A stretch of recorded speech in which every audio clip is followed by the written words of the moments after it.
I'm here because I am a roaring lion crying out righteousness.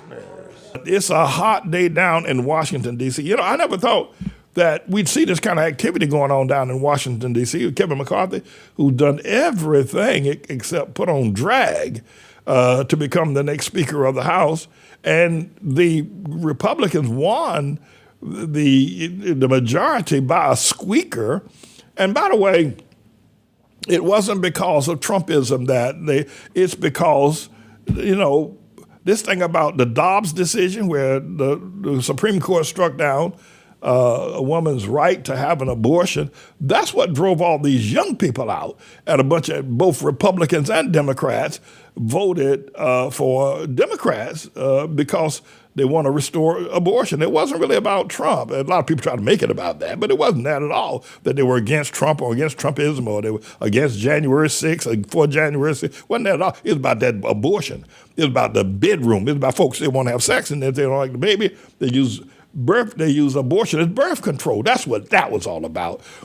And so the Republicans won the House, but by a squeaker, and now they can't get it. It looks like to me they can't even get a Speaker of the House. Mr. Engineer, I think we have one of the news networks that has caught this whole business that's going on now with the. So I'm going to let you listen. Maybe they can tell it to you better than I can. Leave my mic open, Mr. Engineer, as you roll this clip. Take a look at this, everybody. You have some new reporting on what's happening ahead of the House Speaker vote that we've been covering today. What's going on there?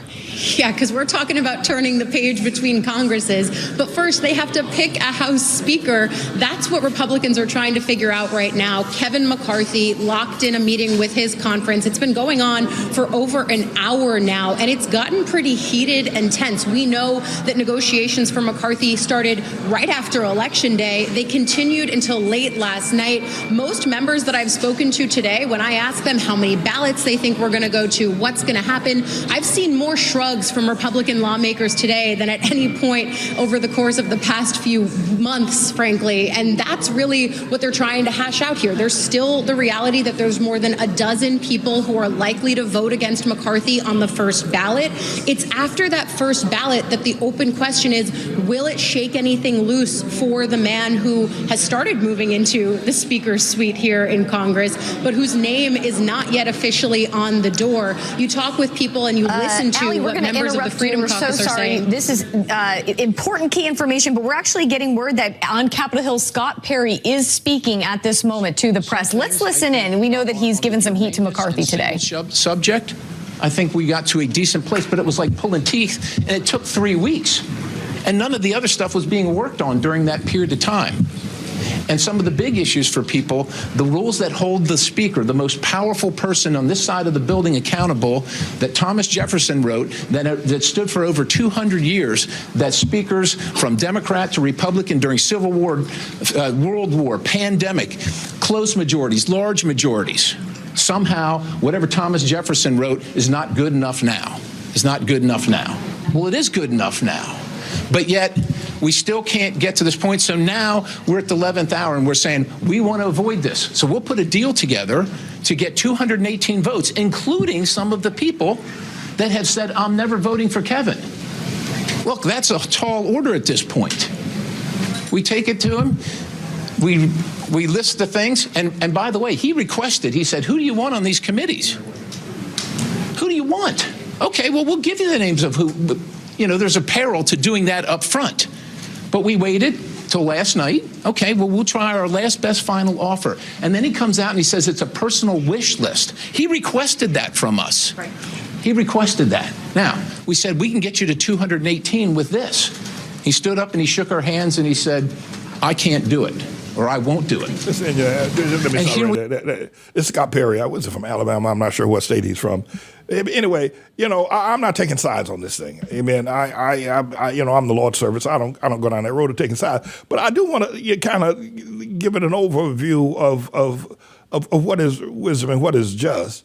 And they shouldn't be having this fight like this. I think that at some point, you know, what Kevin McCarthy could do and what they can do in order to try to get some unity here First of all, as politicians, when they came on the roster as a politician, they made the decision to compromise and to quit or give up on their individual ideas and thoughts. That's what politicians do.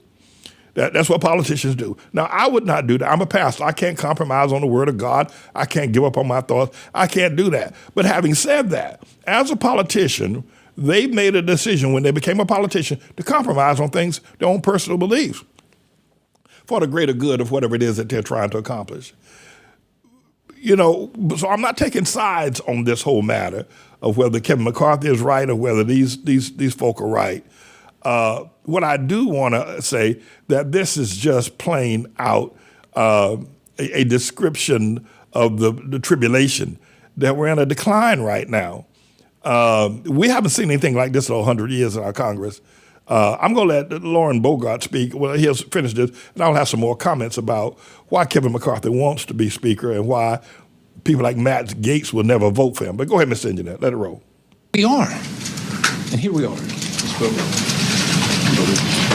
So I've said from the beginning that my hard line was the motion to vacate. Single member motion to vacate. You cannot demand more responsibility and less accountability. And Kevin McCarthy was taking the path of Nancy Pelosi and following her precedents with the motion to vacate. We were just told when we left this door, we will give you single member motion to vacate. Just today.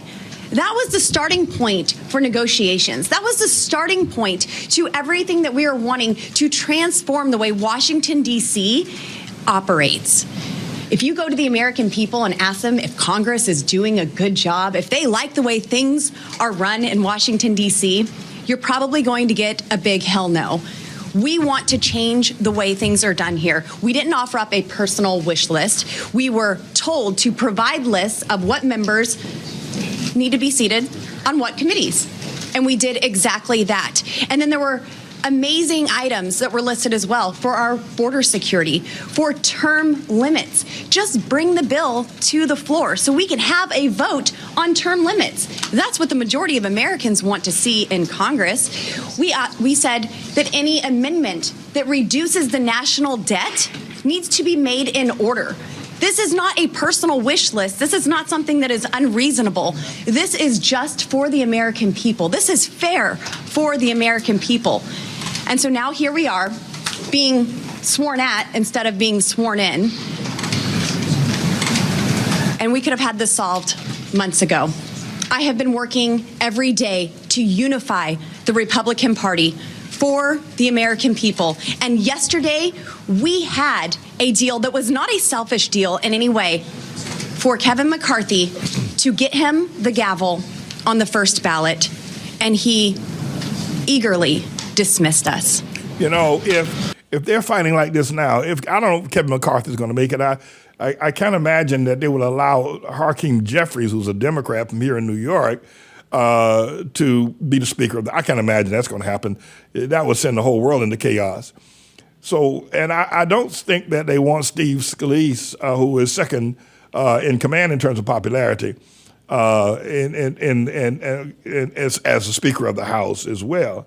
But Marjorie Taylor Greene, who has a national voice, I know she's a local representative from South Carolina, she has a national voice, is standing with Kevin McCarthy because I think she's looking to run as vice president with whoever runs as president for the Republican Party in 2024. So I think that's her scheme. But the problem is this, is that they're not going to get anything done. Even if Kevin McCarthy becomes the Speaker, they're not going to get anything done. Kevin McCarthy is going to the grief they're giving him, he's not going to soon forget. And then there's got this guy named Matt Gaetz, I think he's coming up next, who said they hate each other. Gaetz and McCarthy, they hate each other. So it doesn't look good for the Republicans for the next 2 years. And then, of course, I got a piece I'm going to be running a little bit later today on this George Santos boy from up here in New York. You ain't seen nothing lying like that boy. What's it? All the lies are in New York? Trump and Santos. At any rate, Mr. Engineer, roll it again. I think when Matt Gaetz is going to say a word or two, if he says anything, and then we'll try to get back to the commentators on the broadcast. Those of us now who will Matt not Gaetz be voting about to speak. None of these were part of the original Never McCarthyers, but Ali Vitale, your final word here.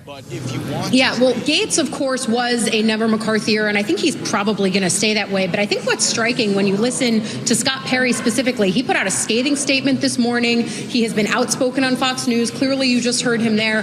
But what I didn't hear him say is, I will never vote for Kevin McCarthy. He didn't say that. Of course, it's hard to see him get to yes, but there is the potential for this reality where maybe if you don't want to vote yes for McCarthy, you can ultimately vote present. That changes the magic number that McCarthy has to count to, but it is one possible off-ramp for these folks who have been outspoken about not getting what they want in these negotiations that have been for weeks and weeks with the McCarthy camp, but it could be an off-ramp there. But of course, this is not the kind of press conference you want if you're Kevin McCarthy on the afternoon. Well, you know, one of the things about being Speaker of the House, first of all, is powerful. It's probably in many ways more powerful, well, not more powerful than the presidency, let me not say that, but it's powerful. You're third in line. In the case of President croaks, and then the Vice President croaks, the Speaker of the House becomes the President pro tem. So it's powerful. And plus, you get your own private jet. You get your own jet. It's not Air Force One, but it's one of them big Gulfstream boys, like these rip-off preachers fly around in, and you can go back and forth, and you get your own security. You get a whole security detail. So you're third in line. You get a third airplane. You get the third rate security. It's a big position. You get a big office. It's a very powerful position, the Speaker of the House. Plus, you get power over what bills hit the floor and what bills don't hit the floor. And, of course, like most politicians, you take a whole lot of bribes, a whole lot of money, a lot of people knocking on your door because you got the power gavel. So I guess for McCarthy, it's something for him worth fighting for. But I think the fight has brought it to the point where we're just not going to see very much coming out of this 118th Congress. Because of the fact that they just aren't up to the task now in terms of they got so many squads. Paul Ryan left, he resigned, and so did John Boehner because of the group called the Freedom Caucus, which just made it impossible. I don't know what Republicans are up to these days, made it impossible for either one of John Boehner or Paul Ryan to be able to rule. So, well, there you have it. We'll see how this is going to be. Then I'm looking at a monitor here. They're getting ready now. They're having speeches on the floor. I think a representative from the Republicans has spoken, and now we got Representative Aguilar of the Democrats who's on the floor speaking now. And they'll get to the vote sometime later on today. One of the things I wouldn't, they sit up in that room all day long, and sometimes they stay there all night. And I don't know if I'd want a job like that. I don't know if I would.